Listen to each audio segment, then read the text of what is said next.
Hello, this is Jamie, and welcome to Sci-Fi Vision Presents Fandom Access for, it's January 21st. It's going fast. Always said the older you get, the quicker it goes. Very, very true. If you're here, we appreciate it. Please take a moment to like and subscribe to the channel. And tonight we have Silo and What If. Sorry, my computer keeps freezing. Sorry about that. So, Karen, welcome back. Thank you. It's good to be back. I'm mostly recovered. I slept a lot. I slept like 12 hours the other day. And I think I've recovered from my jet lag. So great to be here. And I think I've caught up on almost all of my television, actually. Well, that's good. Because I had because yesterday was a holiday, so I could just watch TV all day. That works. The sacrifice I'm willing to make for you guys. Well, to be fair, though, Silo was really good. So. Oh, yeah. And I had 3 episodes to watch. Well, that's cool. So, yeah. So, I guess that's what's first on our schedule tonight, huh? Yes. Yep. Unless you have some announcements first, Jamie, or no. The only thing I would say is, if you haven't, make sure that you check out our Discord. The link is in the chat. I pinned it. Saturday nights at 8, we have our Severance watch party. We'll be doing the next episode this week, and Sunday at 10. I have to think, these are all Eastern, is our From watch party, and each of them are followed by our live breakdowns, because we have our second Severance show coming up on Saturday. I think it went pretty well this week. We got quite a few people, and it was a lot of fun. So I'm excited to do the next one. And I also dropped my breakdown video finally, which is going to be different next week. It took me so long, I think, to figure out how to do it and make it work right. And I wasted so much time that I just finally put it up, and it's like a half an hour and probably like 20 minutes more than it has to be. I did sort of a recap breakdown, so it may not be the same next time. But well, here's my question. We know you had fun, Karen. Jamie, or Jamie, we know you had fun. Karen, did you have fun with Severance? I did. I was a little tired because I just came home on Saturday afternoon after traveling for like 24 hours. So I was a little tired Saturday night, but not too bad. I managed to be coherent with everyone, and it was kind of fun hanging with people in the chat. And it was a good season premiere, so I was feel better about it. Yeah, I don't dislike Severance. I just don't love Severance. It just didn't really grab me. And as I think I might have texted to you, I think maybe it's a show that performs better to me maybe it would have been better on a week-to-week basis and have time to think about it and speculate and digest it a little bit in between episodes instead of watching it in really a couple of days, I mean, I know there are people who love binging, but for me, I think I might like it better, and I think I might enjoy the second season better as we watch it together with Jamie and the gang in the chat and theorize and stuff week to week. Yeah, there's quite a lot to break apart and more to come. Yeah, I don't know. I like it. Like I said, I watched, I think, the first 7 episodes at once. So, but I'm used to binging stuff. I'm bad at that. So I just think, I'm not saying everybody needs to watch it that way or misses stuff or needs that kind of, but I think for me, I would like it better that way. Just for me. I'm an old school TV watcher, Lost alum who just really likes to dig in and stuff. Speaking of Lost, the kids and I last night we watched The Incident Part 1 and 2 all together. And that was fun. And it was even more fun was tonight we watched the season 6 premiere and listening to the 3 of them talk about alternate realities. And I'm just sitting. Is this your kid's first watch of the show? Huh? Is this their first watch? Yeah, that's why we're watching. Damon's only 12, 10. How old? Yeah, Damon's 11, but he's the one with the most input. He's sitting here. He's like, I think this and this and this, and I was like, you know what you're gonna get from me this season? Nothing. I was like, I'm not saying a word about anything. I'm so jealous. I really want to find someone who's never seen Lost so I can sort of experience that first time vicariously through them. I do have a couple of first time people that I know who got onto Lost for the first time, including our co-host, one of our fellow hosts here at NDB Media, Michael Day, who does Talented Universe. AJ Michael dropped into our Severance show, but he has just got Apple TV and he just watched all of Silo, like just in time for the season premiere, and he is hooked. Oh yeah, I know. He did he stop by? He stopped by at some point and said something. Oh yeah, yeah. So maybe he said he might drop by tonight. I don't know if he will. He usually drops in at the last, at the end. So we'll see. But I guess we should jump into it. This was like one hell of an episode. And remind me where it starts, because I watched 3 episodes and it starts. Did Walker starts in episode 9 or 10? It starts with them going to Dr. Nichols and asking for his help. That's where it starts. Okay, so already it was in episode 9 that Walker is compromised by Bernard. She Yeah, to be a spy. Yeah, that's already at the beginning of. The rebels are planning. The rebels, never call them the rebels, but Shirley and Knox and Mechanical are planning their attack. I mean, I like the way it's been built up over the last couple episodes. To show that they're getting pretty desperate down in the down deep, and they're not just rebels; they're fighting to survive, right? Because Bernard's going to cut them off and starve them out, and like planning all this like nasty shit to like turn everybody against them. And I felt like it's not.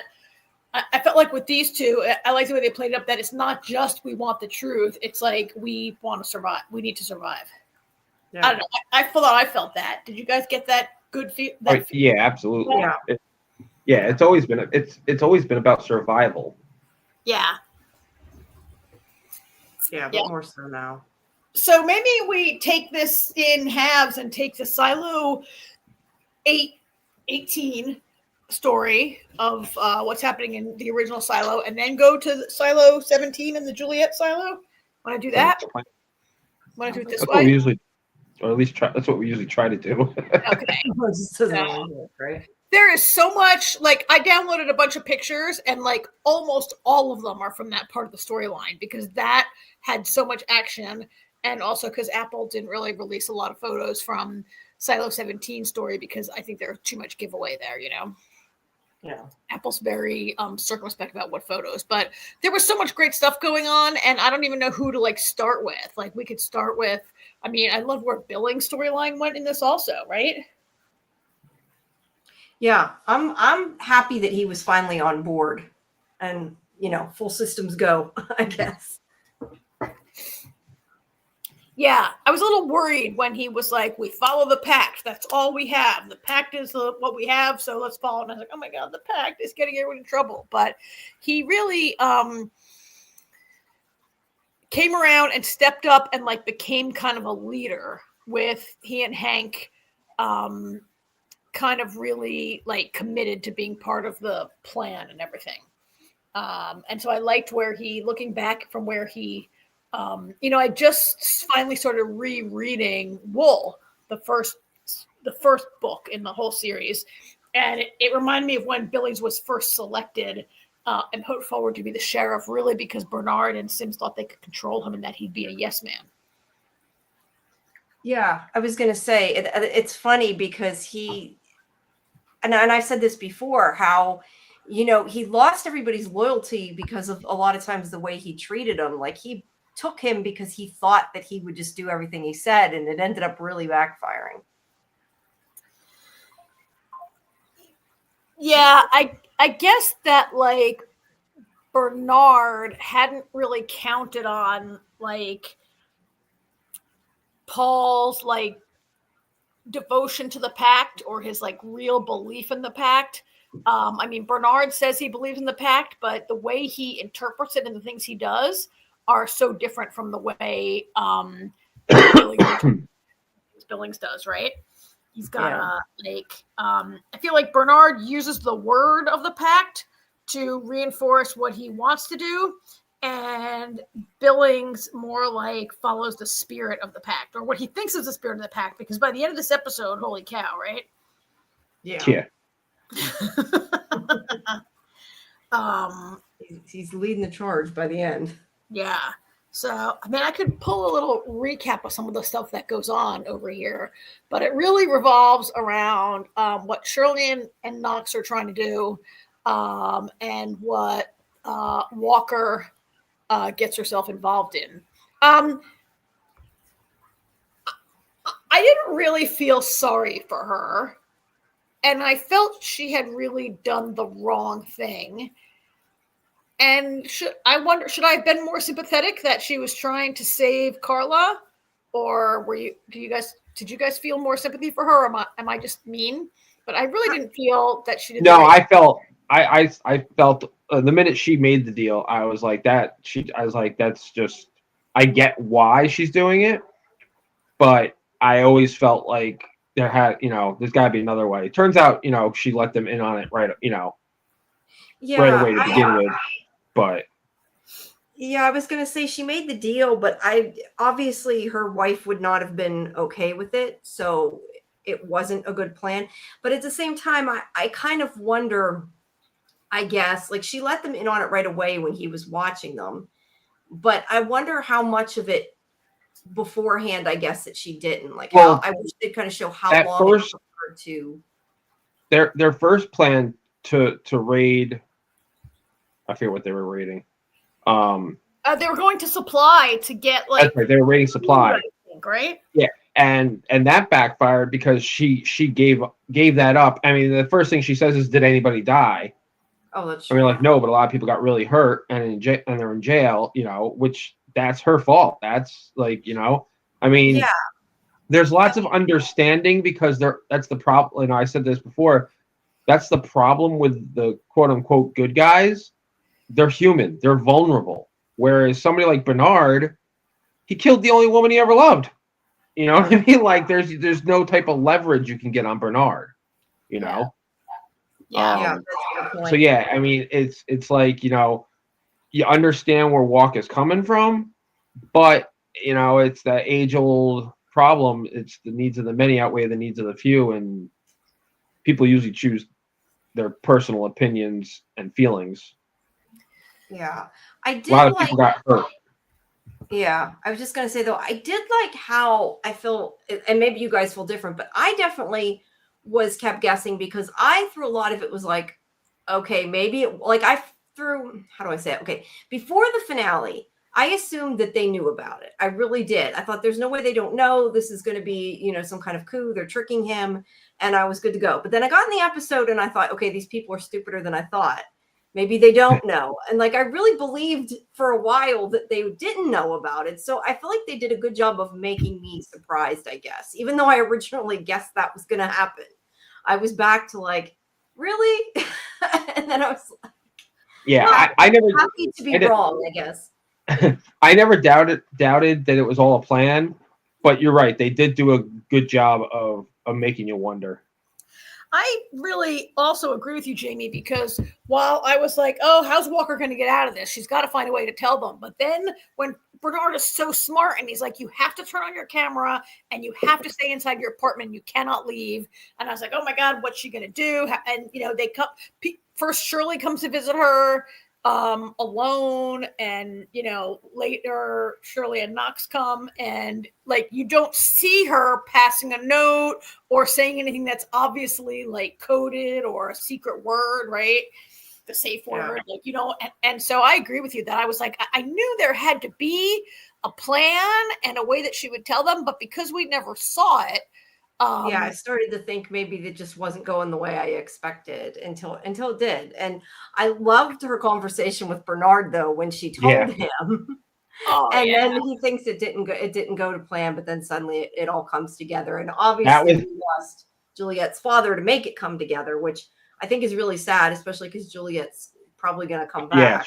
She just got back. But at the same time, like, she resented him so much because he never stood up for what was right. And he finally did, and he did it because of her. And like, so she changed him. So it's a good thing, I guess. I mean, in the sense that like he did do something good and it did save, in the end will have saved people probably. But yeah, I didn't like that he sacrificed himself. I would have rather the deputy done it, to be honest. I got to say, it was really that scene with Bernard and Walk was great because she's like, she starts counting down and nothing happens and he starts laughing and she's like, and she's got this look on her face like, oh shit. But then it does happen and he's like, oh fuck. I mean, they showed like very obviously the timer flying out and getting lost, but at the time I didn't know what it was, right? I was like, what is that thing? I didn't realize what it was either. I was like, I think some people had thought they purposely dropped it. Because I remember somebody in the chat saying that they thought it was on purpose. I thought it was like a landmine, like a mine or an explosive or something that they threw. Yeah, I thought it was something that they threw there on purpose. I didn't realize what it was. What I want to know is on any other show, and granted, I don't know anything about, fixing bombs or even about really electronics to know, but he had a watch. Couldn't he have somehow, instead of giving him that watch because it meant something, couldn't he have like put the watch in the bomb to time it? No, that's on any other show they would have. They didn't. No, they didn't have they needed a trigger. They needed a way to connect it. You would still need a cell phone or something to. That's an analog watch, so it can't receive a signal. I mean, the point of it was, I think it's George's watch that he gave to Juliet, and now that watch came to Dr. Nichols. It was Juliet's watch, and it means a lot to him. That's why he got it out. It's a memento. But I just think it would have been kind of cool if he stuck it in the bomb. But you're right, it's analog too. It's analog. It can't be a timer. And it was meant to be, I've watched too many shows where they MacGyver shit to the point they shouldn't be able to. Yes. I was also kind of loving when like the Raiders were at the generator looking at how it's all wired up and with the bomb and everything. And I was like, oh, these idiots are going to blow up the generator if they're not careful. Like they have no idea what they're doing, right? Yeah, they think everything's and I knew, I mean, you knew when Bernard says to Amundsen, send the Raiders downstairs. And Amundsen asks, how many? Send them all. Like, in that moment, you knew that was a huge miscalculation. I was like, oh, I get it. They're going to come up and cut Bernard off, right? This was a trick to get him to send all the Raiders downstairs. So that, I mean, it wasn't not like I'm a genius. I think it was intended for the entire viewing audience to figure it out at that moment, right? Right when he says send them all, I was like, oh yeah, they're gonna cut them off. They're gonna trap all the Raiders downstairs. Yeah. Yep. I just didn't know they were gonna blow up the stairs. I knew they were gonna do something. I just didn't realize what the something was. Right. Yeah, I agree. And then I don't have a good picture of the inside of the silo, but at the moment they blew up the stairs and cut them off, it made me think of Silo 17, where there's that gap in the stairs that Juliet had to try to get down. And I'm like, oh, it's exactly the same thing that happened. Yeah, you wonder if a lot of this stuff happened before. It was kind of crazy that, like, I mean, it made me think, like, Bernard's not totally wrong, that the way the rebellions happen is maybe a little predictable. Right? Yeah. And you can kind of guess that, like, cutting off the stairs is something rebels would do. Yeah. Like that old saying, like, those who don't learn forget history are condemned to repeat it. Yes, condemned to repeat it. And it's kind of ironic too, because they've forgotten their history on purpose. So yeah. Well, they didn't forget it on purpose. It was taken away on purpose. Well, no, but I mean, they chose to. A couple of guys chose to make them forget it. Yeah, I guess that's what I mean. Everyone else. That brings me to this part of the storyline, which also was fantastic over the last couple episodes. I thought. Did you guys like ominous voice? The Lucas? Yeah, but I have some questions about this, and I thought thought maybe I'd missed something or I misunderstood something, but from the different explanations I've read online, I don't think I did. I think they just didn't tell a lot of things, because my question is, like, he goes to the door, right? And we're assuming that that's this AI or whatever. And it tells him that if he tells anybody what he finds out, that it'll enact this, and I can't think of the right word, but the protocol basically to kill everybody. Is it called the survival protocol or the? It's not called protocol. It's called something, but I can't. I'm procedure. blanking, trying to remember. Called Even the my memory. survival. It'll come to me in a second. I don't remember what it's called either. Anyway, there had to be, like, that was not the message. Are we just not getting what the message was? They just didn't tell us yet? Because what is, like, this big revelation that he told Bernard? We don't get to find out either, and that kind of pissed me off. Yes, we do. We find out at the end. We found out from Solo. Solo remembered it, right? It's called. But that's what I'm saying. So the whole message is that this protocol is meant to kill people. I think I missed some. Then yes, they can kill. Yes, they can kill everybody in the silo at any time. They can release poison and kill the entire silo at any given time. Well, and I believe so according to Solo, the people of his silo got outside and they didn't die immediately. They survived until the cloud came and killed them. So it's not really clear, I think, from what we saw, did the cloud come from inside the silo? And I mean, that's why we saw all those like thousands of people dead, but they're kind of far from the silo, right? The thing is I think the protocol type thing, the poison pipe, I think is separate from the cloud. Maybe I'm wrong, but I don't think it's supposed to be the same. No, I think it's the same cloud. It's the cloud. So you think then that there's nothing wrong outside, that they can survive indefinitely? I think there's something wrong outside. Obviously, clearly, from looking around, there's something wrong outside, right? But I mean, like, do you think it's breathable air then? You're sounding like you think that if they don't set off the poison, they're fine and they would have lived indefinitely. We don't know that. It's not that part's not clear yet. It's unclear because, okay, I just started rereading. We're not supposed to know yet. I just started rereading the book, and this is not really a spoiler, but there's a scene when Juliet goes out to clean, right? When it's when Holston's wife goes out to clean, and after it's over, there's a scene. It might be in the book, it might be in the show, where they say they tested the air and certain particles have decreased, but a couple particles have increased. And I don't know if I'm getting that from the book or the show, but every few years when somebody cleans, they can get a little bit of air and check it out. Was that in the show or is that from the book? I think it must have been in the book. At least I'm not remembering it anyway. All right. But I guess, like, I feel like, I don't know. I feel like I'm missing a big part of the puzzle because I don't understand the point of why this is enacted. Because, okay, first of all, I don't think that the poison they release from the pipe is the same thing as the cloud for one reason. If it was deadly out there already, why would they release the poison outside? Because they would just have to wait and they'd die because they didn't have suits on. So that would have no purpose. The other thing I don't understand is they use the protocol, the idea that if he tells people they're going to set off the poison, to me does not make tons of sense because it's like, if you're at the point that the place has already gone to shit and everybody's going to die, like, how does killing everybody make it better? I don't know. I feel like I'm either not understanding something or missing a key component somewhere. That's the thing, Jamie. We're missing an intentional piece. Okay, so it's not just me because I just felt like I watched this and I liked it and I enjoyed it, but I feel like so many things don't make sense. But I feel like we don't have the why. I guess that's the thing. Point. We have the big secret now that Lucas learned and Judge Mills. We know why she quit being the shadow now. I guess I just thought it would be a bigger, more important secret than we can kill. Well, we have another season. I know, no, but I mean the whole thing that he was telling Bernard. We have two more. Well, we have 2 more seasons. Like the idea that what the whole secret was that they could release it in any time. That to me isn't like a big. I don't know. Like that wasn't the kind of revelation I expected. I guess. Here's what I think, and I'm not basing this on the book. From what we've seen on the show. No, I'm laughing what All City wrote. That's not true.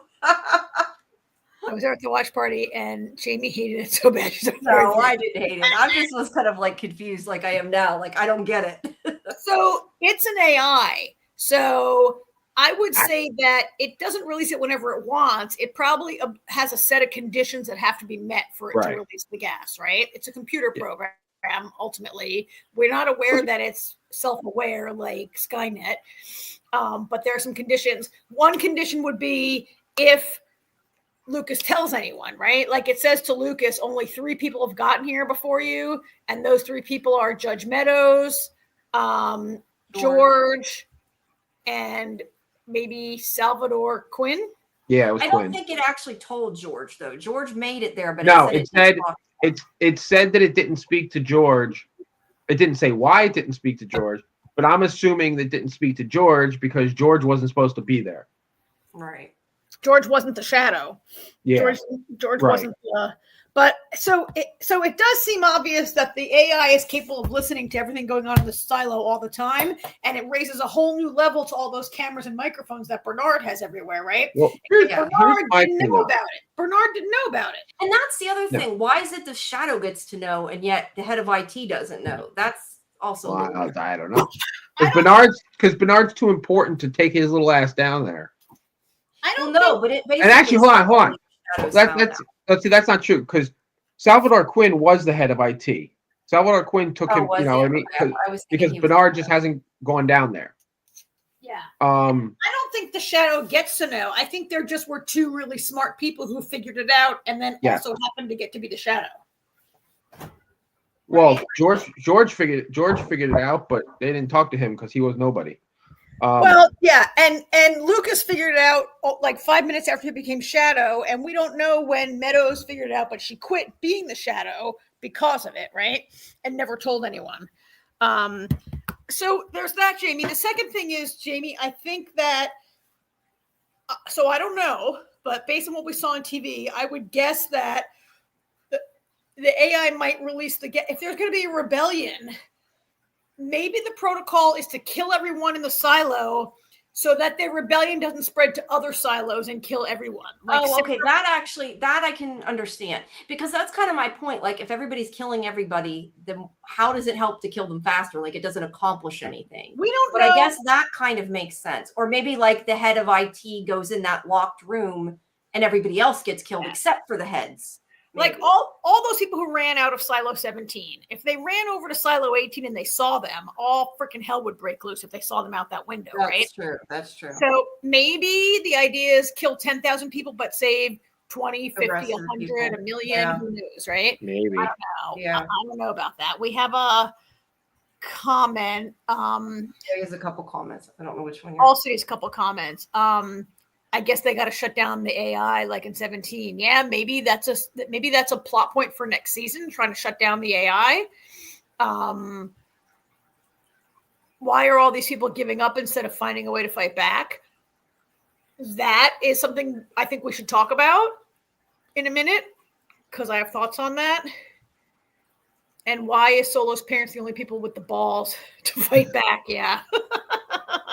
They're the smartest people in their silo for sure, right? It sounds like it, but everybody's already gone, so it didn't really save that many of them. Here's one thought that I have, and I'm not disagreeing that it appears to be an AI and it's probably the most plausible thing, but we don't know for a fact that's an AI. I mean, we're seeing it in that way, but there could be somebody sitting in a tower somewhere with a microphone talking, and we see it through the AI. And did you get that idea, AJ? Because the Wizard of Oz is a major thing in this story, right? That is not why I got the idea. It's just because because partly I feel like it's been 130 years or whatever the case is, and 40, yeah. The AI continues to run autonomously despite the power being out occasionally. You know what I mean? Like, I feel like there's something. Its own generator. And part of the reason I feel that way is because of the flashback at the end of the episode. I feel like there's again, it could be an AI. Yeah. That's a lot of power to give an autonomous machine. I guess in the book, it's pretty clear. You know, in the beginning of the show where Juliet's like, we got to fix the generator. I can't be sheriff till we fix the generator. In the book, they state clearly that the generator has never gone offline for like, and nobody can remember. It's been like 80 years since the generator, like 100, like the generator has never been taken offline to be repaired, like in anyone's memory. And when they take it down, they do put like backup batteries on for a while. So I'm not sure the power would ever really go off. That's fair. The AI, if it is if it is AI, you're right. So speaking of the AI though, did you see the look on Sims's face when the AI told him and his kid to leave and he wanted to talk to Camille? Yeah, I don't know. I'm curious why he, if it's not an AI, whichever, chose his wife. Is it just because she cares more about the silo and doesn't care about? I don't know. We'll have to wait till next season to find that out. But Sims wasn't happy. No, and that's really interesting because all season I've been saying that Camille was Lady Macbeth and she's more interested in her husband's rise to power than she is in the good of the silo. And then in this episode, the last 2 episodes, she's the person who, like, she saves, you know, the 2 rebels who are trying to run downstairs, and she makes all these moves that it appears like maybe she is interested. She is more committed to the health of the silo. I mean, she truly believes that her husband is the best leader for the silo. Okay, she's wrong, but she might really believe that's for the best. But that was crazy, right? Where it's like, you and your son have to leave, Camille can stay. Like, that's crazy. And I can't wait to see that what that does to their marriage next year, where clearly, even though she's obviously the brains of the operation. Oh, yeah, absolutely. She lets him think he's the brains, right? And she's always like supportive of him. And I can't wait to see what happens with that. So I guess my question now is, what do we think is going to happen? Like, yeah, she is capable of playing both sides. Robert is all muscle, little brain. Yes, that is very true. So I'm kind of thinking that assuming that is an AI, we don't know differently. I'm calling it that, but that it's going to maybe, instead of killing everybody, try to release the stuff that makes him forget everything. At least that's kind of where I wondered if it was headed. I hope not. Whoa, we lost Karen there. I don't know. I guess my thing is I just feel like I think that I was expecting more from the episode. Like, I expected more. No, not in a different way. I did. I think a lot of she's back. I think a lot of people expected that she would, they would find a tunnel or something, which it seems that may be just that pipe that puts off the poison. There may not even be a tunnel. I don't know. But I'm just going to interrupt you for a second. How great was it when Lucas jumps in the water and it's like 3 feet deep? Yeah, is that because she pumped it? That's got to be because she pumped the other silo, right? Because it was not like that before. That's what we talked about before. I think that makes sense. Yeah, no, yeah, we did. You're right, we did, but Karen wasn't here. Definitely, Karen. That does make sense. I was like, oh, was it that shallow all along? And she and George were too afraid to jump in. But no, she probably lowered. It probably got lowered because I do think it's all connected. I think at one point she was in the water though too, so we knew it had to be. I think, but I guess I expected there to be some. I mean, she did technically get over the other silo, so I guess I can't complain too much because she did get over to the other silo. And I loved where she, she cleans, but she gives everybody the message, don't come out here.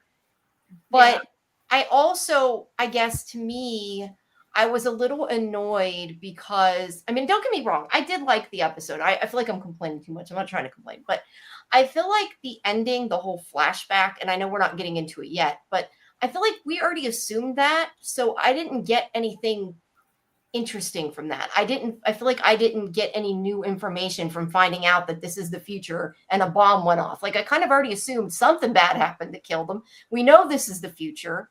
So that wasn't like a revelation. Jamie, it's not really a revelation. You gotta think of that end credit scene there as a teaser for what's to come. Let's table it, you guys. Let's because I have a lot of thoughts. I got ahead of us. I think we all have a lot of thoughts on that. So are we done in 18 or we No, I want to maybe just circle back a little bit to what happens with Bernard who like Poor Bernard. he just like loses his shit and like forgets that he's trying to save 10,000 people. Like he doesn't care. Well, he suddenly like, you know, when he learns that there's an AI that's like, he's like, oh, I've been, you know, I get it. It's like a crisis of faith where he realizes like I've been trying to save everyone. It turns out there's an AI who can just kill us or not anytime it decides to, or when it meets these, you know, I'm not sure what's going on there. I think Bernard had this, he thought he had total power. And do you think part of that is like losing his power and realizing he never had any power in the first place? Do you think it's just like realizing they all died? Yeah. Well, I mean, he says to Juliet, he's like, it's point. He goes, it all means nothing. He's like, all this, everything I've been doing means nothing. Well, I guess so, but that doesn't mean like let's just die and let everybody die, asshole. Right? Yeah. Well, come on, right, it's Bernard. I think you're right though with what he said. He's just kind of like realizes that he's been doing nothing, and I think hey, Michael, him off too. Hey, like, Michael, why have I been doing this? I can't win. I give up. Yeah. And I guess I was a little surprised he gave up so easy too.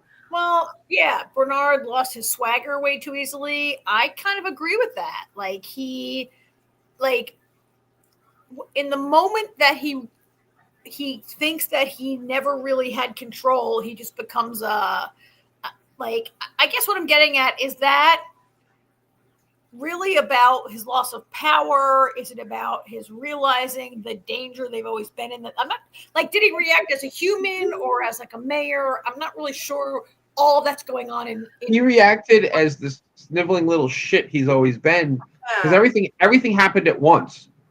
The minute, I mean, everything literally crumbled. They blew the stairs. He was screwed. They were coming for him, and then he finds out that it doesn't matter, and he just took his crayons and went home.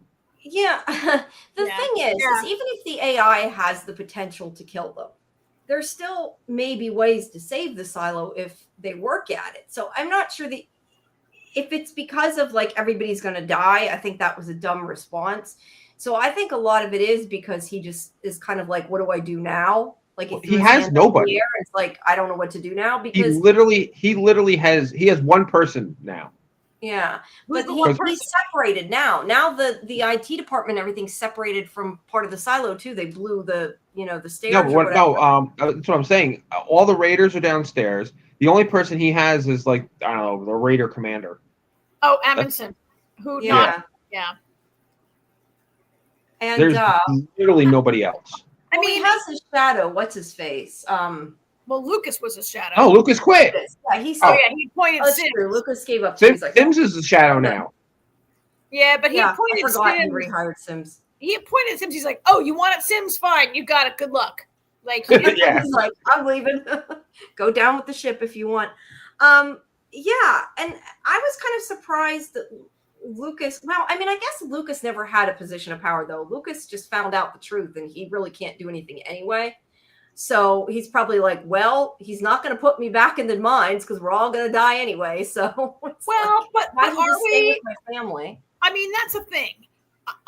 So Bernard giving up. I mean, there's a part where Bernard realizes he killed the woman he loved for this illusion of control that he never had, right?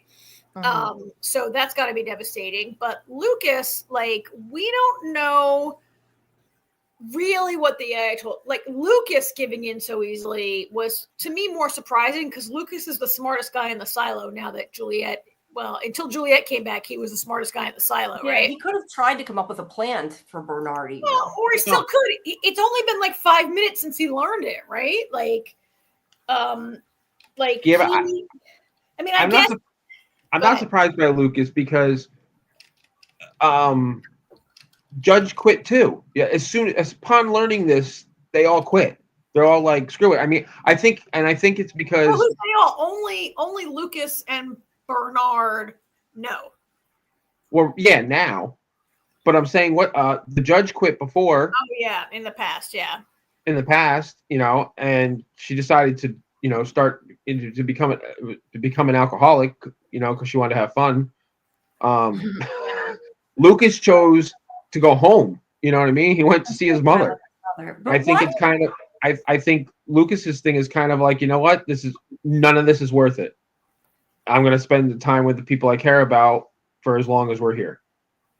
Well, I think Bernard why say, I want to go out and be free for 1 minute of my life or something like that, right? He's like, I want to go outside. He tells Juliet, I want to go outside and have freedom. But I thought that didn't ring true to me. I thought Bernard has never expressed any interest in like being free, going outside. And then for him in that moment to say, I'm going outside, I want to experience freedom. I was like, wait, did you get a brain transplant? Like, what is going on with Bernard? I thought that was a little bit out of character for him. Was it just me? The only thing I can say is maybe it's not so much, I know that's what he said, but maybe it's not so much experience freedom as feel in control of what happens to himself because he's lost all his control. That's the only thing I can think, because I agree with you. It's weird. Yeah, I think because he just doesn't give a shit anymore. But why do you think, I want to know, why do you think Lucas refused to tell Sims what it was? Like, was there a reason that he wouldn't whisper it to him? I just was kind of curious because that to me was also like, I just didn't get why. Because Sims isn't the mayor, he's the Judge? underling. I guess. The judge. I mean, he hasn't even. Point. Because the AI would know. Yeah, but the AI didn't do anything when he told Bernard. The AI, well, he said to Bernard, like, pretend we're being really serious right now and don't react, and I'm going to whisper because we could be kidding. He definitely was trying to keep it. Apparently, the AI can't read lips. And you can't keep it hush-hush with Sims. With all that noise going on, maybe Lucas wasn't in a situation to tell Sims, but also Sims is not that smart and he's very dangerous. And maybe Lucas felt like this is not the guy I should be telling. No, I agree. There's so many things to me that seem to be inconsequential. Like if right now there's a rebellion kind of going on and the whole place is going to shit anyway and everybody's going to die, why does it matter? Like, does it really make a difference? I guess he gets longer time alive, but I don't know. There's just so many things those people run out. Yeah, I mean, I don't know. Maybe we'll get some of this. People explaining their decision making. I think which of you guys made the good point that he just decided to go see his mommy and spend his last few minutes with his mommy, or he doesn't want to. Maybe he thinks maybe Lucas thinks there's a chance that it could chill out and there won't be a giant disaster if we all. I don't know. Sims getting rejected left and right. LMAO. Yeah. It's true. Sims did not have a good week, did he? No. He just hasn't had a couple good weeks. He hasn't had a good year, yeah. Yeah. I do want to. Naveed has a really. Nobody ever wants to include Sims. He always gets picked last. Poor Sims. Even his wife is usually manipulating him, right? Like Sims is like. I feel a little bad for him sometimes. He's the guy. What do they? There's an old saying about being promoted to your level of incompetence. That's him, right? Yeah. Yeah. He's ambition, but not. So Naveed has this really good comment in the chat, but I kind of think I'd love to set that aside for a minute if you guys want to talk about the Silo 17 storyline real quick. Not real quick. That takes a lot of, right? What's going on with Juliet the whole time before we get to Juliet's return? Yeah. Do you guys want to talk about that? Yeah. We can move over there. That was kind of great, slower, but also kind of great, right? I mean, I really liked this storyline. I mean, I think it was great that as tension built in Silo 18, we started to feel the urgency of getting Juliet home. We knew more than she did about how she had to get home. I like, though, that her and I know his name isn't Solo now. I forget what his name is. That they're Jimmy. His name is Jimmy. Jimmy. I like that she's finally realizing that Jimmy is doing the right thing and not trying to mess her up. Like he's gonna let her go.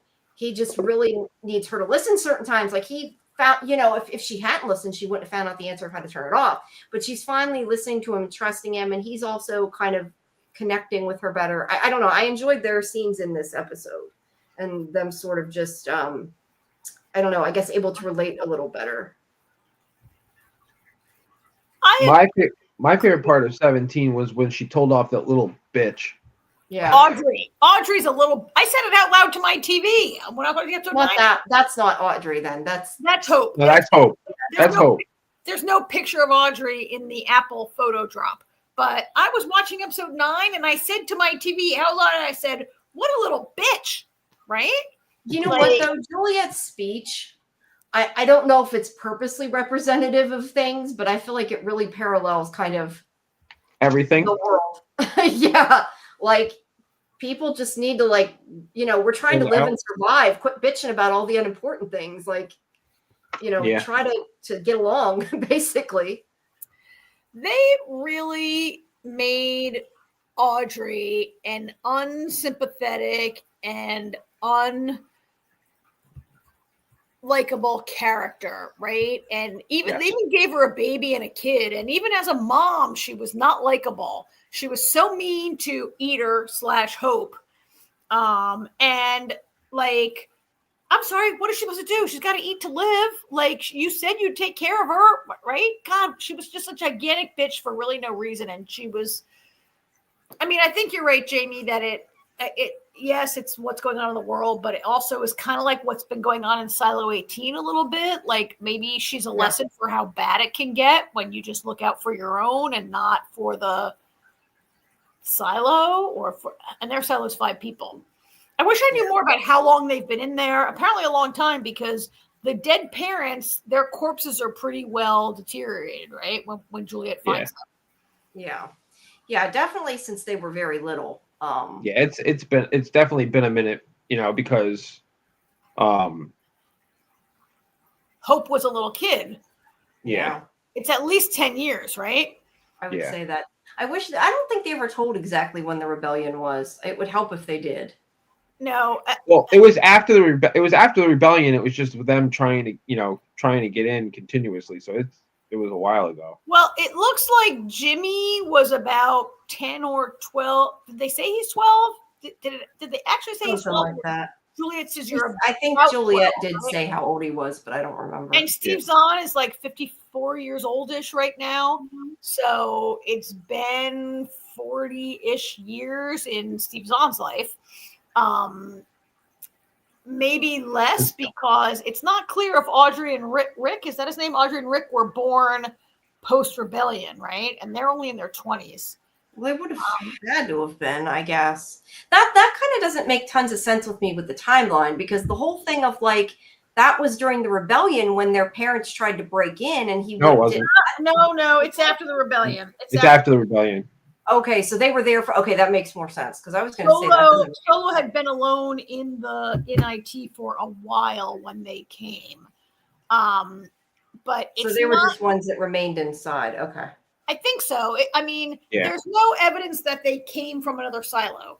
That just seems too far, a bridge too far. No. I just thought the whole thing with him killing their parents, I was thinking was during the rebellion or right after, and that didn't make sense because of their ages. So yeah, I probably just mixed up something that happened there. He doesn't say how old he was, and the flashback doesn't show how old he was and how long he'd been in there. He looked to, in the flashback, I would say he was at most 15, but probably younger when his father was killed.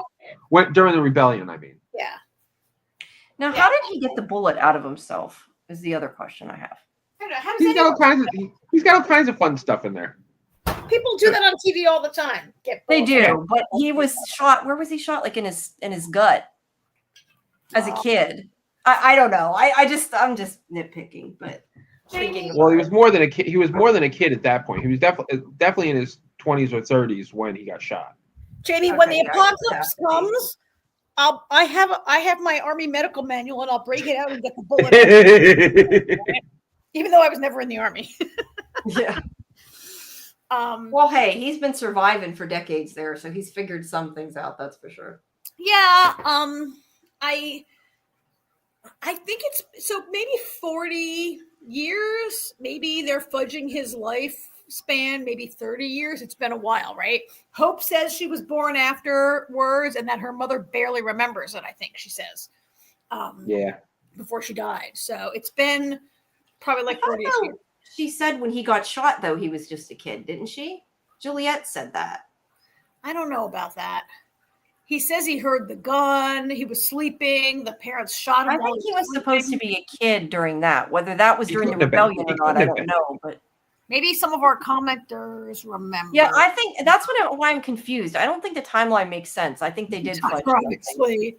He did heal Juliet, right? Like Juliet. Right, but he was an adult. That's what I'm saying. I think they did fudge something because he couldn't have been a kid when he was shot, but also be that much older than them. I don't believe he was a kid when he was shot. I believe the parents, like Audrey's pretty young and she remembers her parents being killed by Solo. So right. Right. I'm just going by what Juliet said. She was saying that she was only a kid when he was only a kid when it happened. That's what she said. No, she said he was only a kid when the rebellion happened and his father got killed. He's like, oh, I'm a failure. Maybe that's why I'm see. I thought that was like his father getting killed was when their parents got shot. Okay. No. Remember when he's like, oh, my father got killed. I'm a failure. Who'd want to have a son like me? And she's like, you were a little kid. It's not your fault. Okay. See, I thought that the thing with their parents was like the same time. I think that's why I'm getting mixed up. I thought it happened at once. It's not clear when, but he was an adult when they. But like I said, when Hope's parents, all their parents died, it was at least bare minimum, I would say 10 years later, at least. Yeah. I mean, Hope is how old is she? I don't know. She could be 20. I don't know. I mean, we've probably belabored it longer than it needs. I do think it helped us with the time. All of this in this episode helped us figure out the timeline of what was going on over the last years. And I mean, also he's right. He's a kid all the time. He's completely emotionally and not intellectually. He's done a lot of reading, but he's stunted. He's stunted he grew up alone, and he's socially stunted, right? Kind of like Victor. I mean, this is a good question. How did the parents cross the broken bridge to the vault? Well, we don't know when. I would say my answer would be we don't know when the bridge broke. Yeah. Like I assume that they blew it up after or something when they were fighting him. I mean, it's not been said, but I'm just guessing. Yeah, Jimmy could have blown it up after they attacked him. I mean, we're assuming they are the children of a few people who didn't leave the silo, somehow survived inside the silo, right? Like they did not come from a different silo. They're all the same silo. Their parents survived inside the silo, and they're the last survivors, which is an interesting point. It was broken during the rebellion. Yeah. Oh, they used that. Yeah, you know how Juliet like rigged up that thing that she dropped across to cross it? They probably did that also. That's a good point. Right. See, I don't know. I think my brain is just not wrapped around the timeline because the other thing is I thought in one of the flashbacks, the one person they showed, and I can't remember whether it was supposed to be their parents or his parents, but the one guy looked like the guy that was from the rebellion, and I'm wondering if I was wrong on that too. That's why I said I think I just like have the timelines wrong in my head. No, he definitely wasn't that guy that they showed in the first episode where they were showing flashbacks of the rebellion. That is not his father. That is not Solo's father. And it's not their father. Okay. No, not their father. No. I mean, we don't see. No, it's not. Okay. That makes more sense. That's why I said I think I just have the timeline all screwed up. Yeah. So, I mean, I hope they're going to all remain friends. We'll see. Juliet gives this really excellent speech. And she's like, if we can't live together, we're going to die alone. I know, I was just going to say not what she said. It's not what she said. No, but it's essentially the same thing. And maybe Audrey and Rick will stop being assholes to Hope. Well, Rick wasn't that bad. No, Rick was kind of like, he was kind of like, Audrey, come on, chill out. Stop being such a bitch, right? He was a little. Kind of, yeah. He had it. Listen, in those relationships, it's like you got to say, like, hey, stop without saying it too aggressively because then you don't get any. You mean in those relationships where you believe you're the last man and woman on earth? Yes. Yes. He has no other choice. There's no other woman he can have as his. No, yes, exactly. He has. Well, I mean, I don't know how much younger is Hope. Yeah, He's a bit younger. yeah, and they're so mean to her. I mean, I did. Each was kind of a highlight of the episode. Like another highlight, I think, was that whole business where Juliet finds an extra suit, and she's like, "Oh, Solo, you never told me there was another suit." And she's kind of pissed, and then it turns out that it's totally like degraded, and she can't wear that suit, and that turns out to be the amazing plot point where it's a fire suit, right? She ends up wearing the fire suit that she always intended to, which in that last scene, save her life, I'm sure. I mean, did you guys all look at that last scene where they're in the fire comes out and you're like, oh my God, thank God she's wearing a fire suit. Yeah. Yeah. I remember That's exactly what I thought. She's going to be okay. He won't, but. Yeah. Fricassee Bernard. Yeah. So he tests the suit. Although there were other ways you could have tested it, but he goes underwater and tests the suit. Yeah, that was pretty funny. That was kind of amazing because he has shown a real fearfulness and unwillingness to take risks the entire time we've known him. And then he goes and does this sort of really selfless, inadvisable thing to do it by yourself. Yeah.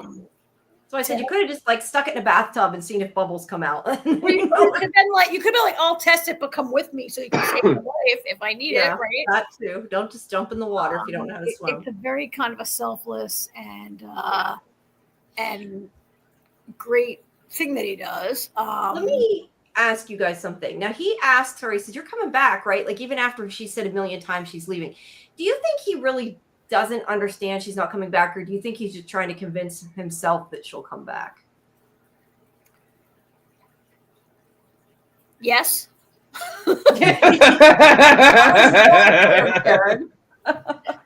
Either or both. I mean, Hope also says, "Are you coming back?" And Juliet says, like, I don't know, I can't lie to you, right? Do you think Juliet, here's the thing, do you think Juliet wants to come back? Yes. I think she has every intention of coming back. Why? Think she'd rather live there than in Silo 18? Like, why would she come back? Well, see, I mean, I can't speak to Juliet's actual thoughts. I know I'd be thinking, hey, we have 2 silos now. All the assholes stay here, and everybody else come with me. They got one suit. They have to go one at a time every day for the next 2 years. By then they'll figure out the tunnels are connected. We hope. Yeah. I mean, it and would then, be spread and out. Then yeah, she can kind of pick and choose and say like, "Hey, you're coming with me." I mean, I think and not for nothing, they have more suits in 18. That's true too. I kind of assumed she'd try to get them to come over to 18 though if she went back. But well, no, well, what they would have to do is, the first thing they would have to do is send Audrey to 18. Lock her up. Put Audrey in there. Well, Bernard's dead. I was going to say, put her in there with Bernard. Maybe one thing about 17 is you could start a new society without the rules of the pact, right? You could Absolutely. be like, who wants to take a chance and go live in this broken down silo and fix it up and have our own like rogue silo that we could live in, right? Like, but they need like a team to work the generator and everything else though to keep it. Yeah, which is why you bring Knox and you bring all the people from that department mechanical. Leave from mechanical and leave. Like I said, assholes stay here, not assholes come with me. It's almost like in the history of the United States, like leaving the East Coast and going out to explore the Wild West and like, I want to have freedom and go out to this untested place or whatever. Like you could maybe set up a silo with a different kind of government, and that would challenge. Absolutely. It would challenge. I mean, who knows if Bernard will remain the mayor? He might be burned up. Bernard's probably dead.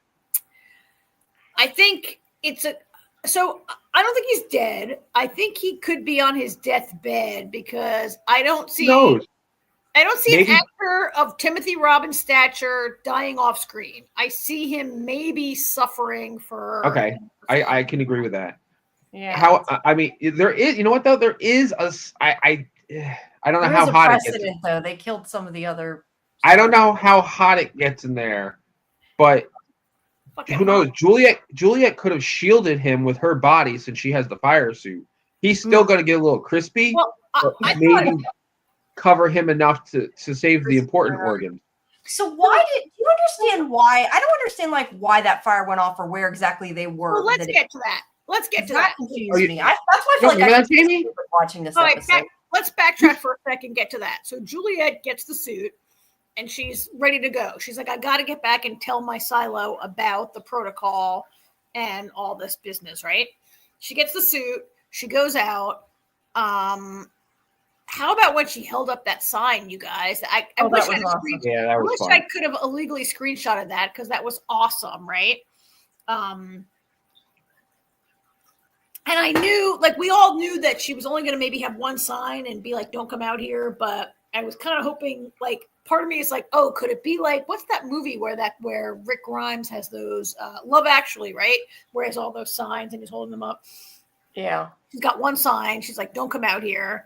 Now she's going to go in. I knew they were going to open it up, right? Like, you knew. Yeah, we know she's going to at some point go back. And then she meets the idiot Bernard in the airlock. And he's like, no, I'm going to kill you and myself and whatever.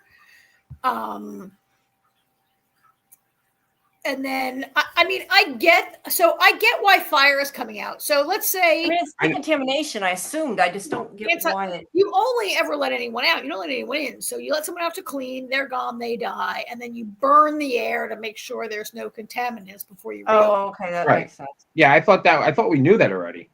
Didn't we see that before when she went out? I don't know. I don't know. I feel like we saw it one of the times somebody went out. I don't know. So I feel like I've paid a lot more attention like this season when I started to watch it better than I did last season. So I don't know.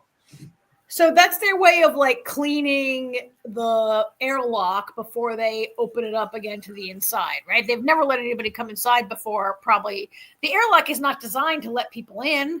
If people are coming in, it's maybe through the tunnels or not at all. Probably the silos were not designed for anyone to ever come in, right? Well, they don't think they ever could, but yeah.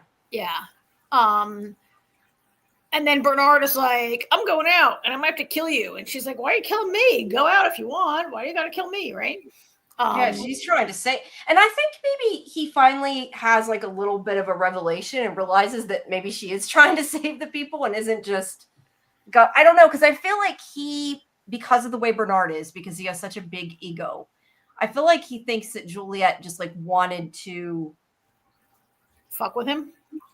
Not just that, but I mean, like, wanted to override him, wanted to take him down, sort of, I guess. Yeah. And he realizes, okay, wait, she does maybe care about the people in the silo, and she doesn't care just about, one-upping me type of thing, or about saying that she was right, because that's how he is. And I feel like he expected her to be like that, and then he kind of sees she came all the way back here just to tell them not to come out so they didn't die. Like, that's kind of a big... I don't know. I don't think he expected that. Now, I want to, two things. One, I'm assuming that's Michael. Maybe Bernard has a fire suit too. I think that his suit was white. Given that it was the regular suit they normally have, just with better tape. It did look like at the end, like maybe Juliet, she kind of jumped off screen, and I thought maybe she's throwing herself over Bernard's body. I said that. You said it. Yes, you did say it. And AJ, you said it. I thought it also when I watched it. I agree with you. I'm not stealing your idea. I'm agreeing with you. I just thought maybe you didn't hear me say it before. I heard you, but I was trying to manage the conversation a little bit. I don't think he has a fire suit. I think he had the white suit on, which by Bernard's own design, those were designed to fail, right? With the tape. He probably had the good tape on.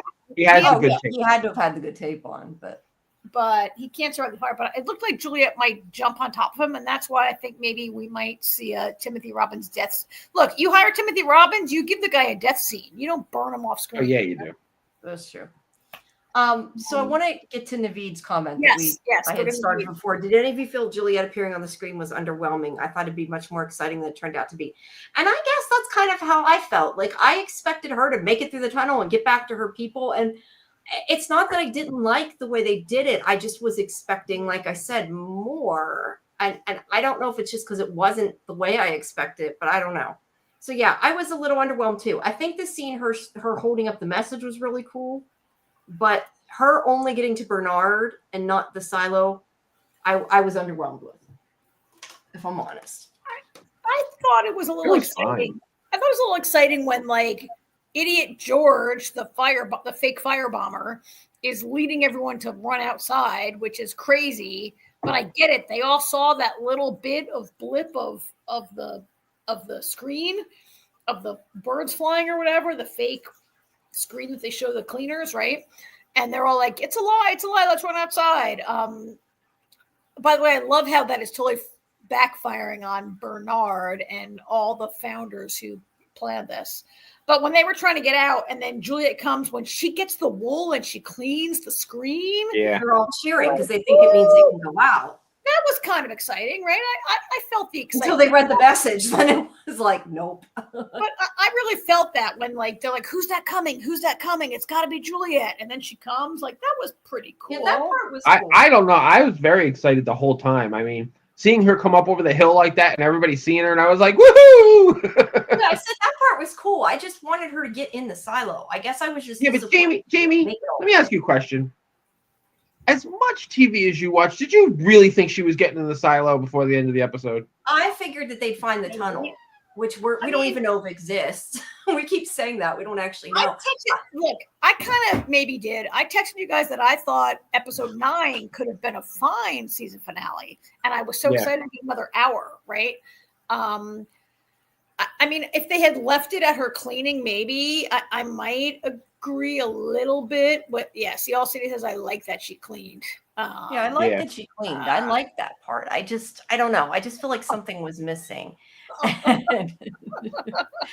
That's just only funny because people fight about the Jamie, you're becoming impatient in your old age.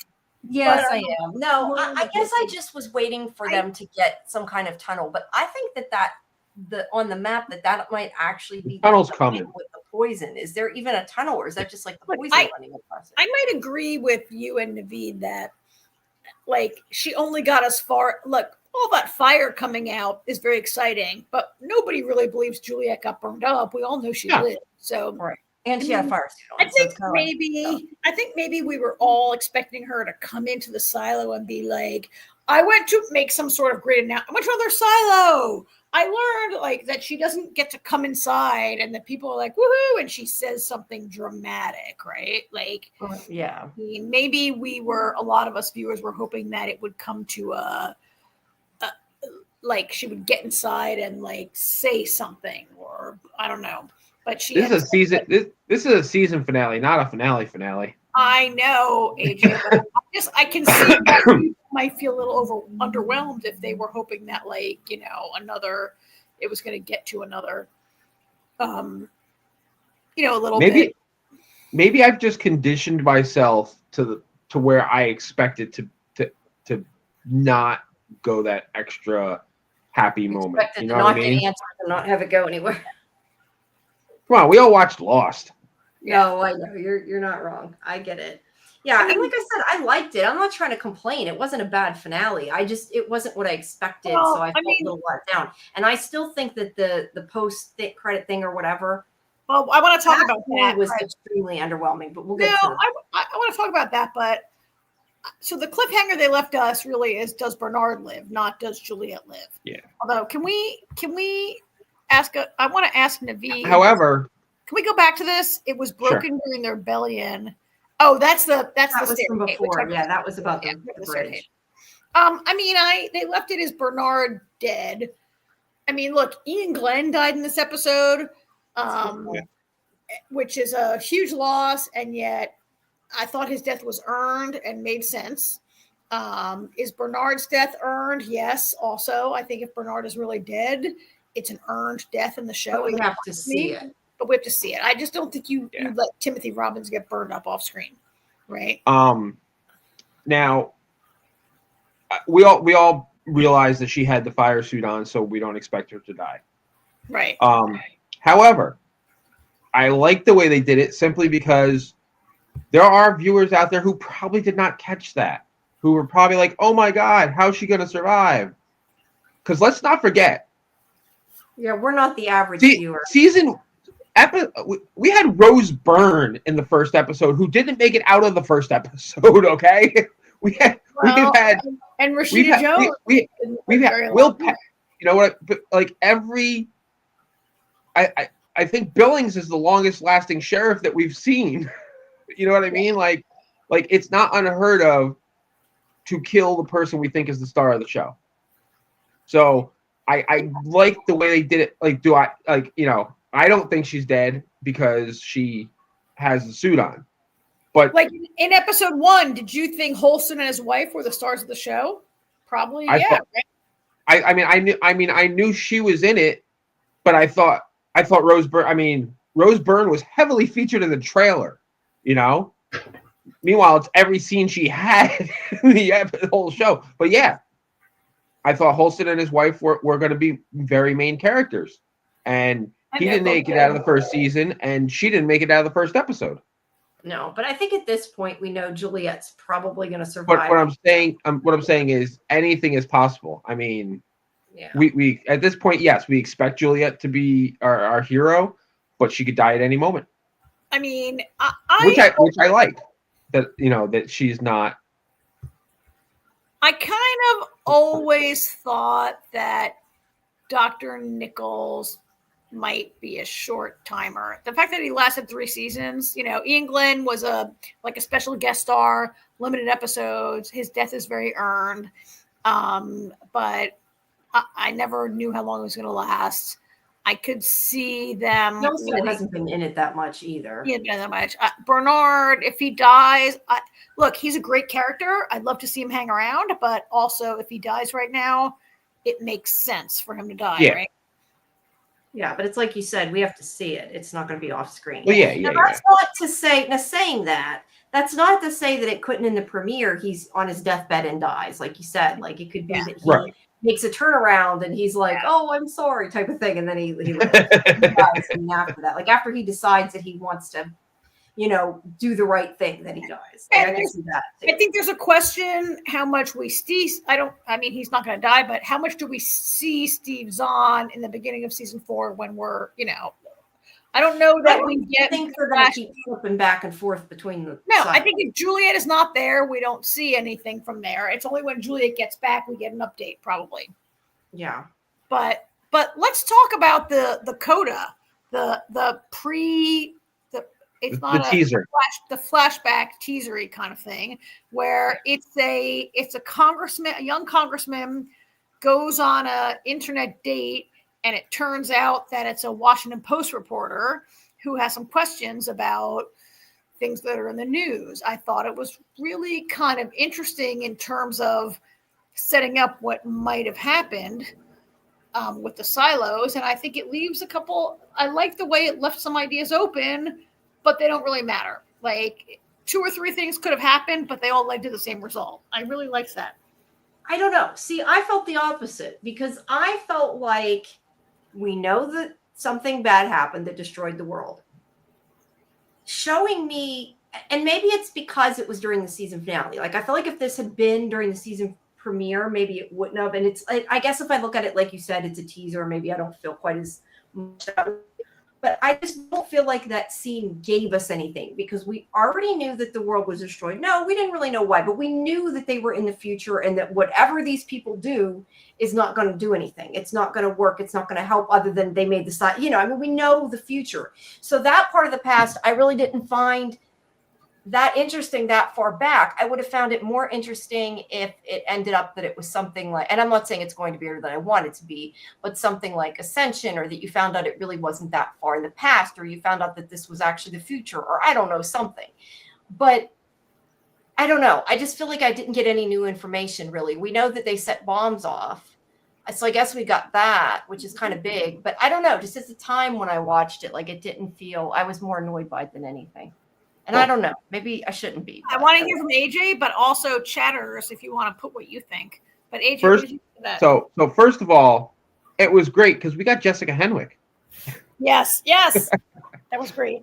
But I liked it because I feel like it's a coda. It's not supposed to be overly anything. You're right. Yeah, it's not supposed to give us overly anything. It's a taste of it's a teaser. It's a taste of what's to come. We're gonna see more of them. We're gonna see more of that. I guarantee we're gonna see more of her, and it could all turn out to be important because she has the fucking Pez dispenser. Yeah. That he gave her. I feel like it was so far in the past that some of it, I don't want to say it's irrelevant. But that Pez dispenser shows up in the now. Right. But those people are long dead. But it matters. I feel it's gonna matter. It does matter. And I said, I get what you're saying. And I said, I think maybe if I rewatch this again, I would maybe enjoy it more. I'm not sure why I was disappointed by that. But yeah, Jamie, like I said, it's a teaser. It's not there to give you any answers. It's there to give you a breadcrumb and say, hey, look, the Pez dispenser. Yeah. I think that I'm Oh my God. Yeah, it's funny though, because I complain like people ask for too many answers on From and they expect them to answer everything in one season. And I'm like, they didn't give us enough. And I'm complaining. Yeah, I want the backstory too. That's why I said I feel like maybe if they had saved it from the premiere, I wouldn't have even felt that way. So I have a couple thoughts about it. One thought is that there maybe is a group of fans who are not. So I agree with you. I didn't really need to know what sent humanity into the silos. That is less important to me. And I can accept that we screwed up and ruined our planet, which we do every day. But I liked the idea that, there's this, they talk about Iran setting a dirty bomb in Washington, D.C., but they're both like, I don't know anybody who ever actually was affected by it. So did it really happen? I like that partly because on its face value, like it was a government setup. I also like it on the value of like, that's been going on forever, that people say 9/11 never happened and people say Sandy Hook never happened. And right. So I like it on two levels that she's questioning, did it happen? The way I read that scene was that the U.S. faked an attack by Iran as an excuse to bomb Iran. And they built the silos to send people underground to protect them from the nuclear war. But I think you can also read it as the government faked the entire thing to try to make the silos to control people, and it all has gone to shit. I just felt like it was setting up a bunch of possibilities. I also was interested that we never got that guy's name, the Congress's name. Never. The girl gave her name. He says, "Are you Helen?" And she says, "Yes." We never get his name. I was like, "Oh, is he Salvador Quinn, or is he a Quinn?" See, that would be interesting if they had said that he was a Quinn. Then I would have been like, "Ooh, that would intrigue me." And he very well still could be. I think his name. I guess that's my point. Like, if they were going to put that scene, I would have liked to have seen something else. Otherwise, we could have waited, and I would have been fine. I also noticed that his name was not mentioned. I think that was intentionally omitted. Probably. And you guys, I have forgotten a lot from the book, and I based that totally on that scene and not on anything that I ever read. I can't even remember what happened in the book. Karen, I always assume that you base everything on what you've seen. Yeah, I don't know that they're going to go the same route either. I mean, but I was like, they don't say it, and they don't do everything. Like, so much in this is different from the book that who knows, right? But I felt like they don't say his name. Could he be a Quinn? If he's not Salvador Quinn, could he be like the father of Salvador Quinn? Or could he be because in this last episode or the last two episodes, maybe episode 9 was when Lucas goes to the Quinn family and says and they're so disgraced and they have a shitty job because they're Quinns and right. They've changed their name to get the book and all that. And then I was like, oh, could he be a Quinn? And then I also felt like you, AJ, when I saw the Pez dispenser, I was like, oh, this girl is someone. Maybe couldn't her name be Salvador Quinn? Could Salvador Quinn be a fake name? Could she be a Quinn? We only got her first name, Helen Quinn. Salvador Quinn could be a pen name. I was like, oh, she got the Pez, and the Pez stays there as a relic. Like, she definitely goes into the silo, or her family? Somebody, yeah, it's very least somebody from her family. Yeah, maybe that guy dies. Maybe that idiot congressman dies, but she's the person, right? Yeah. Yeah, there's a lot of interesting possibilities now that you bring up a lot of things. I'm like, okay, that's more interesting. Like, if I thought of that, I may have not been. I still was a little like, what is this? And it was a little jarring when I saw it. I was like, is this a commercial? What's going on here? I thought maybe it changed to another Apple series and there was no credits. And I was very confused because when you're watching, like when I was watching Severance, like I still have not, or still had not, I don't know if I still have, I gotta look, seen like the making of thing or whatever, because it went right into Silo, like it jumped. You have to, tell it no, watch the credits. So I thought maybe I wasn't paying enough attention and I was like, what the hell? Yeah, what's going on, right? I was like, what is this? And it was really out of character for this show to get a 140-year-old flashback. I don't know what I'm getting crazy here. It was a flashback. Like that was kind of really crazy to get that, and I had no idea what was going on.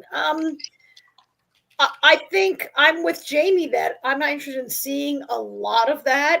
I don't want to. No, I don't need a lot of it. Right, but that one little bit. I don't know if I saw a bunch of comments come in, but they're not definitely. I mean, Naveed thought the same thing, that they did that with From. They randomly start the next show. And so Naveed, you thought the same thing with Silo. You're like, what the hell is this show? Am I watching some crazy like West Wing kind of thing or whatever, right? I think that with From, they had credits at least. Like it was kind of odd that there was no credits. That's why I thought maybe it jumped, like, and it was more Apple's app that did it. Yeah, it's not a post credit. And I'm like, should I stop it? Because I almost said to the people in the chat, "Is this right? Should I stop it?" And then I finally figured out that it wasn't. But it ran before the credits, which to me is like, this is not extra. This is like the show. Yeah. So I'm kind of inclined to agree with you. I was like, what the hell is going on? Why am I watching this? I had some thoughts about being a queen, whatever. And then I saw the Pez and I was like, oh, this is where the Pez came from. Like, as soon as you see the Pez, He goes to the But side. I also figured when they showed futuristic stuff, like that guy checking in and they had him like check the radiation, then it's probably part of that. Mm-hmm. I'm interested in the ways that this could be about control of the population and the extent to which, is it really dangerous outside? Is it not? Was there a nuclear war? Was there not? Who started? Who didn't? And the ways that the founders believed that control of the population was important for survival of the species. I think it could be very interesting if we learn that, like you said, that the government faked the bomb to put everybody in the silos, and then the government would have went and made a big boo-boo and actually made shit worse. And it's a good thing everybody was in the silo because the government's game plan backfired and they destroyed the planet. I would say nuclear holocaust is a big boo-boo, yes. Yeah. But that's what I mean. But to what extent? You know what I mean? Like, we don't even... Yep. Wouldn't that be something, though, if it turns out that everything is a wasteland, not because of a nuclear holocaust, but because of something else? Yeah. I think that would be an interesting twist. Like the AI started being like, you people are out of control. Let me shoot out some gas. So let me ask a question to you guys and to the commenters before we move on in a second. How'd you feel when there was an AI revealed? Like, that was good. Yeah, it was okay. I don't know, I particularly felt any way. I wasn't like, I guess I was surprised, but I didn't. Because, I'm a little like, oh my God, it's AI again? Is AI the big bad of every show? But Silo was written. We don't know it's the big bad necessarily. I know. And Silo was written 15 years ago? Like, Silo was written a long time ago. Long before AI was a big thing. Actually, you know what the funny thing is? When Lucas first hears the voice, AI was the furthest thing from my mind. Yeah. Like I didn't think it was AI at first. I was like, where is that booming? You know, I'm like expecting like somebody sitting behind, like Wizard of Oz, somebody behind the door and they're speaking through a micro, you know, in a loudspeaker on the outside. That was my first thought. No, but Oh yeah, who's watching Dune? They're I thinking. was just gonna say Dune, thinking machines. So I just Googled real quick. Wool, the first short story, Wool, came out in 2011. So 15, almost 14, 15 years, 14 years ago now. Almost 13, 14 years. So before, AI was out, but not like that. Not No, AI is like a big bugaboo of TV now. Like, okay, there was, the Terminator, whatever, but I feel like we've watched a bunch of shows lately where AI is like the big evil. And look, I think AI is dangerous. I'm not sold on AI right now, but I think that the way this show is going to present it is not going to be in the way that like your Alexa goes insane and tries to kill you kind of thing that we've been seeing lately, right? Yes. I wanted to ask you guys, I can't remember if I talked to you about this, AJ, or if this was something in the chat. Did we talk about the amount of silos and why there's 50 silos and that kind of thing? Yeah, we talked about that. We had a very large, long conversation about that last week. Okay, I couldn't remember with you or not. Can you still in one sentence for me? Well, I wonder if maybe it's like it was divided by states. That's what I kind of wondered because there's 50 silos supposed to be. No, there's 51. So in this episode, Lucas says 50 and Bernard says actually 51. Yeah, 51 is Canada. Oh, I thought 51 might be Puerto Rico. DC. DC, yeah. I was making a joke. No, I know. I kind of wondered. That's why I wondered if it's a possibility that like it's an experiment and like the 51st was like the control. Like maybe they tried something different in each one, and then like maybe the 51st one had no government or something like that. Like if it could be that type of thing. I don't know. Yeah. Yeah, I don't know why. I mean, that could be. So here's the thing. Again, published in 2011, so not maybe. That's what I said. I'm not sure when the other extra states. But it does, like, it is a number that matches the states for sure. So, or at least we thought it was till we said that. I mean, I'm interested in the big question of how many are still living. Like, we know Silo 18, Silo 17, like, went down. 18 is close. How many are living and how? I mean, I don't think I used to think that Bernard maybe was in communication with them. I now think Bernard is not in communication with the other silos. No. Well, no, because that thing lit up was just to say that it was going right? I'm trying to remember that they said that it was okay. So no, when it doesn't light up, it means everything is okay. Yeah, it lights up when he needs to go in that room and like do something. Okay, but either way, it didn't mean what we thought it meant. Yeah. But anyway, all right, we about wrapped up, so we can. Yeah. So thanks everyone. Talk about. Yeah, we got to move on to our other show tonight. So I guess Jamie's only seen 2, so I guess we're only going to discuss the first 2 tonight. Yeah, I was just going to say before we move on though, don't forget that Saturday at 9 Eastern we have our Severance stream, and Sunday at 11 p.m. we have our from. Although, like I said before, that might this is why you never get anything done, Jamie. You're always streaming. No, I don't do that much streaming. Saturday at 9 is a group live watch on Discord. And no, Saturday, 8 o'clock's the Discord. 9 o'clock is the Discord live watch. 9 o'clock is our show dissecting the episode. Right. So everybody come. If you're not going to hang out for What If, and I wouldn't blame you, join us on Saturday for Severance and on Sunday for From. Right? Yep. Lots of good stuff. And then back here next week, if you don't like What If, next week we're going to talk about, the rest of What If. And finally, the Doctor Who special, which I haven't watched yet. And then maybe... we're going to get Karen's opinion. We talked about it when you weren't here. Yeah. And maybe some other surprise things that we might watch between now and next week. We'll see. You know what I've been watching? I've been watching Surface on Apple. That's pretty good. What the hell is that? It's with... Google Mabunda Raw. I watched the new Harlan Coben thing on Netflix. I forgot about that. I watched that. Was that good? I forgot about that. I gotta watch that still. It's No, Harlan I liked it. I liked the other one better. The last one before that a little Shelter better, was but I better. liked it. It's Harlan Coben's better. But Shelter, anyway, Shelter was really good. we're gonna do What If now. We'll finish What If next week. We might rehash a little bit of Doctor Who next week, and we might have some new surprise things that we might watch. Also, the Oscar nominations will come out this week, so maybe we can talk about that for a couple of minutes next week. Yep. And we'll fill up our hour. So stick with us while we talk about What If, the first couple episodes. So, Jamie, you only watched 2? Yes, I said I sort of fell asleep before I went to watch. I didn't fall asleep during it. I was planning to watch it and was sitting for a couple minutes, and I woke up and it was like 2 hours later, and I'm like, oops. AJ said this is the final. This is the last season of What If. That's what I understand. Yeah. I thought this was a great kind of thing in season 1. Interesting. Maybe season 2 was okay, but I wasn't in love with the early episodes. But let's talk about them. I guess so. Episode 1, I don't know what it's called. I gotta look up the names. Episode 1 is called "What If the Hulk Fought the Mech Avengers." I think it should have been called. "What If the Avengers Turned into Voltron." Yeah.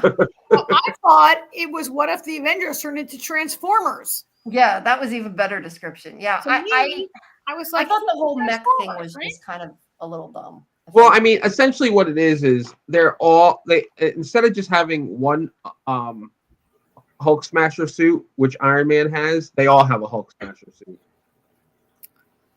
That's essentially what it is. Yeah, so Tony Stark made a suit for the Hulk because the Hulk needs a suit, right? Tony Stark made a suit for the Hulk. I thought the Hulk looked a lot more giant in this episode, even when he was just the Hulk. Like, sometimes the Hulk is only sometimes when I see the Hulk in like a Marvel movie, he's only like 7 or 8 feet tall. And then other times I see other stuff and he looks like he's like 15 or 20 feet tall. And I'm like, what is going on with the Hulk? I don't understand the Hulk. I wonder if that's just because in the movies it's like it's still digital, but like they have an actor playing it. So and then there are cartoons and there are comic books, and I'm not really sure. And then there was the show where it was only Lou Ferrigno, who's tall but not that tall. And I don't really get the Hulk's size. AJ, comic guy, how big is the Hulk? I don't know. Bigger than Lou Ferrigno. Okay. But in the 70s, that's the best you could do. According to Wikipedia, he's between 7 and 8 feet. Yeah. All right, but this episode was actually about like a radiation something or other happening that made so basically Bruce trying to get rid of the Hulk made shit worse and created a completely separate entity that was even more devastating than the Hulk himself. How did that Hulk make little Hulks though? I was like, at that point I was like, what? But there were all those monsters before. There were all these monsters. They were trying to convince Bruce to become the Hulk to fight the monsters. Those monsters didn't come from the Hulk, right? I thought it came from that Apex Hulk. Maybe I misunderstood that. Oh, yeah. Yeah. I just don't understand how it came from the Apex Hulk. And they all had 3 eyes and like lizard skin, and they were all basically it like Godzilla mech. That's what I said to you guys in my text. This is like Hulk and Godzilla mech. The final Hulk looks exactly like, he's not in this picture, but he looks exactly like Godzilla, right? Yeah. Artie and I were making Godzilla jokes the whole time in that final fight. And this was basically, to me, this was like the Avengers turn into Transformers and they fight Godzilla. Was basically this. And then they turned into Voltron. Yeah. Yeah. Then they turned to Voltron. Yeah. This episode to me was kind of pointless. I didn't.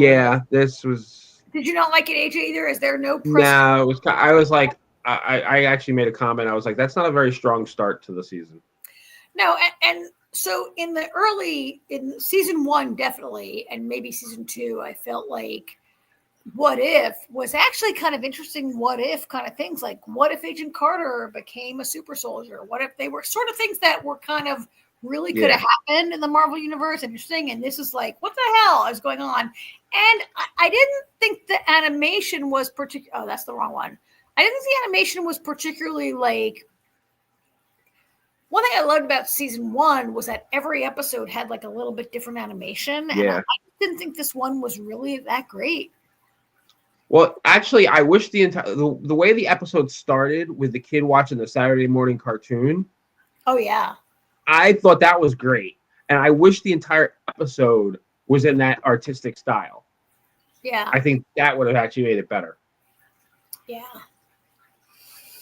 Yeah, this was kind of a letdown for episode 1. I don't even know that we have that much to talk about, right? Because in the end, it ends that the Hulk can never come back. Like, it ends that the Hulk becomes permanently like the Godzilla king of his little 1,000 clones. Yeah. And he goes and sits on a mountain, kind of like King Kong, and he's always going to be there. There's a thing here where Captain America, the new Captain America, right? Rhodey, Sam is Captain America. And there's this kind of lesson like, oh, they're still friends, and like Banner is still my friend, even though he's now Godzilla. And like there's a whole like moral of the story that I was like, what is going on here with the Watcher? Yeah. And like I said, I kind of appreciate in one way that they're using different characters, and that we see, you know, the ones from Black Panther, we see the guy with the 5 rings, and the new Captain America. But at the same time, like, I don't know, I want to see stories of the main Avenger type thing. You know, like these weren't the main Avenger. I mean, But that's the whole point. That's the point of What If, is not getting the mainstream, you know? Yeah, but the season 1 and 2 wasn't really like that as much. That was they kind of were. But Just, I mean, season 2, season 2, I feel like dropped the ball at the end. Well, maybe that brings us, Jamie, to episode 2, where we have Agatha, who I would say is maybe not a main character in the Marvel Universe. She had this part in the Red Witch movie. It wasn't even called that, right? And then she had the show. Scarlet Witch, not Red Witch, Scarlet Witch. She was in the Scarlet Witch movie a little bit, right? Well, she was not, and in the show, the whole show, right? She was in Agatha all along. Well, the show before that she spun off from. WandaVision. Oh, WandaVision. WandaVision. She was in WandaVision, and then Agatha all along, and now we have this episode where Agatha is in Hollywood in like maybe the 20s or 30s-ish, and she's making a movie with Howard. No, it's later than that. I 40s. I would say 40s. Given Tony and Jarvis where they're at, I would definitely say it was the 40s. Okay. Because that's about Hollywood. Yeah, because that's also, it's actually funny because I just recently rewatched Agent Carter with Damon. Oh, I love it. And Tony had the Hollywood studio, or Howard had the Hollywood studio, so it was in the 40s. Okay. So in this, Agatha is starring in a film that Howard Stark is directing. A musical, yeah. How'd you guys like this one? You both liked this one better, right? Yeah, I enjoyed it. I thought it was fun.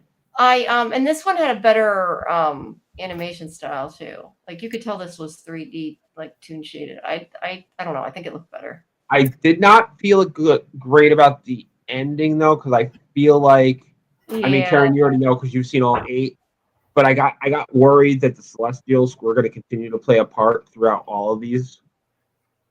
That was the only thing I didn't like. I like what she did. I like how she like double crossed everybody to become a Celestial. But I didn't love. There were a lot of song and dance numbers, which to me, I thought that was funny. Yeah, it's great. And look, every movie from like the 30s and 40s, not every movie, but there are a lot of song and dance numbers in old movies, right? Like there's a lot of movies from the 30s and 40s that are like that. And I appreciated the song and dance, except it went on and on and on for a really long time. And then they have these two, like, I mean, I did appreciate they were like kind of power fighting during the song and dance. And Howard Stark was like, "Oh yeah, I just cast Eternal because I don't want to pay for special effects," which was kind of funny. I love Howard. You know what? Actually, on a lot. Yeah, it did, but you know what? It felt very Bollywood. Yeah, it was supposed Yes, to be. it did, right? I mean, it's Kingo. Yeah. It did feel his side was very Bollywood, especially. Yeah. I didn't love. Look, I thought the Eternals movie was terrible. Yes, I agree. Total flop. They need to be excised from the Marvel universe. But if you're going to have one, this guy is the best. He was the most hilarious, the most interesting in the movie, and he's the best one to. He's the best one to carry over, I think. But yeah, I didn't love it. And look, I've watched 7 episodes, and it's not the last we're going to hear of the Celestials. And That's what I was afraid of. like, I appreciate Agatha trying to achieve greater power because I think Agatha all along established her ambition. Yeah. Right? Yeah, Right? the fact that she turned around and let them go and everything, I was surprised about. See, my biggest problem with What If, like season 1, everything was connected. All right, fine. Season 2, they end up connecting everything again at the end, and I feel like they dropped the ball. I feel like they are missing the point of what ifs are. You don't. The whole point is to tell alternate stories about characters we know.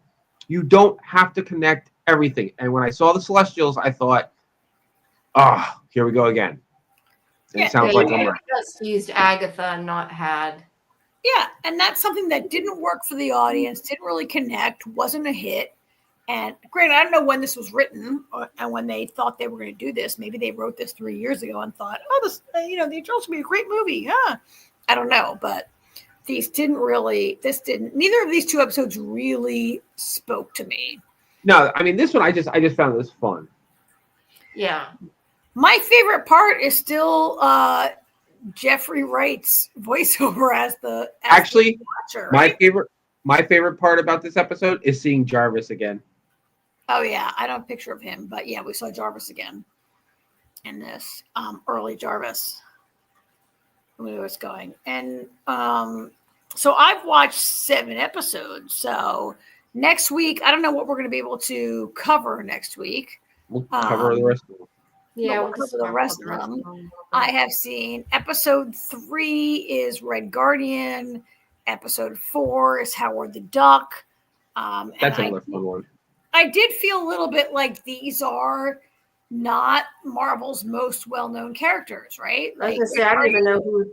I mean, I know who Howard the Duck is, but I don't know anything about him other than the little cameo he had in the Marvel movie. And so I have no idea who Red Guardian is. Seth Green does the voice in that episode, so that's great. The Red Guardian, I think, is the character that David Harbour from. It is. Okay. Yes, I do know who he is. He was in the first one too.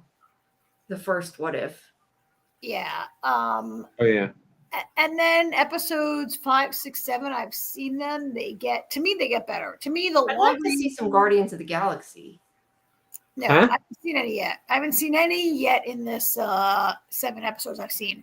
You will see Shang-Chi from the 10 Rings. You might Hawkeye. Haley Steinfeld is in it. Like, we'll see some. I think the longer you stick with this show, it gets better.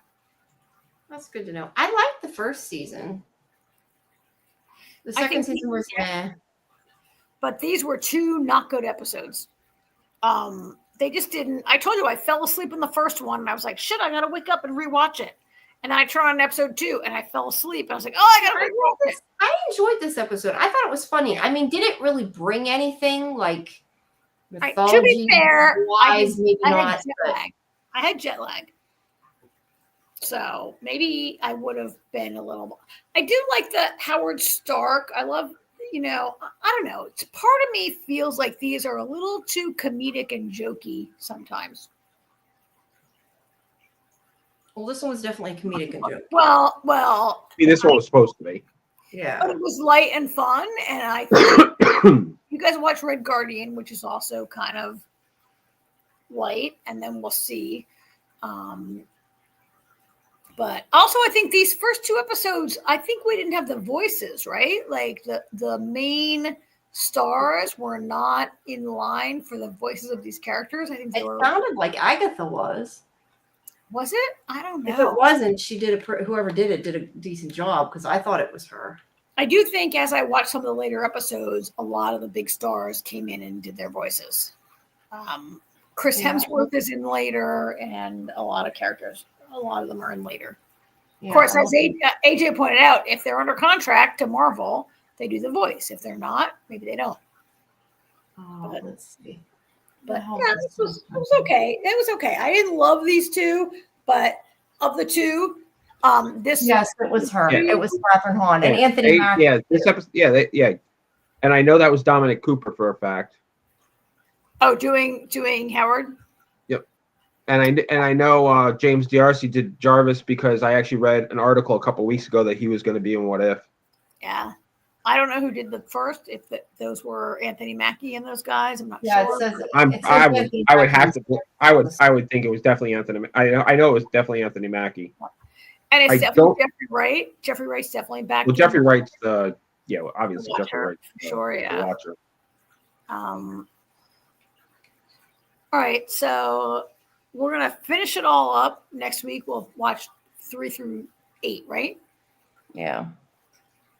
All right, we'll cover that. I was going to say, you two can talk about the other two if you want. I don't really care. It's not like it's a show I'm going to get super spoiled. And I mean, episode 3 is Red Guardian, and episode 4 is Howard the Duck, who was married to Darcy, which is kind of weird, but we can talk about those. We can talk about them next week. They're short episodes, and they're not, super lore intensive, so we can talk about them.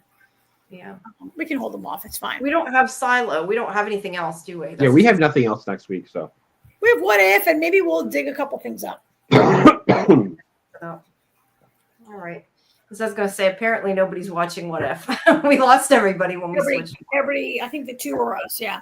So, yeah. All right. Good night, ladies. Thanks. Good night, you guys. Around, although I don't know, one of them might be Michael. But listen, thank you. See you guys this weekend. Talk to you soon. Okay. Yep. All right. All right. Bye, everybody. Thanks. Bye-bye. Good night.